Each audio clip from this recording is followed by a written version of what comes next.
तर लोकसभा निवडणुकीचं 6व्या टप्प्यातील जे मतदान आहे ते आज होत आहे आणि या टप्प्यामध्ये आपल्याला माहिती आहे की 59 जागांसाठी आज मतदान होणार असून 979 उमेदवार रिंगणात आहेत। सकाळी 7 पासून या ठिकाणी खरं तर मतदानाला सुरुवात झाली आहे आणि यातील बहुतांश जागा या 2014 साली भाजपच्या ताब्यात होत्या, पण यावेळी त्या राखण्याचं एक मोठं आव्हान भाजप समोर असणार आहे आणि म्हणून सत्ताधारी आणि विरोधकांमध्ये लढाई ही निकराची बनली आहे।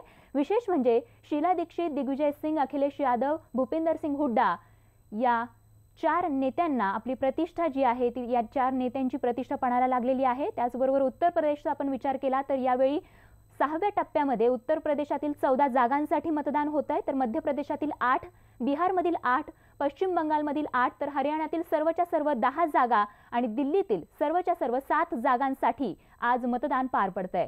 तर या लोकसभा निवडणुकीचा केवळ एक टप्पा आता शिल्लक राहिला, तो म्हणजे शेवटचा 7वा टप्पा आणि त्यानंतर 23 मेला निकाल लागणार आहे।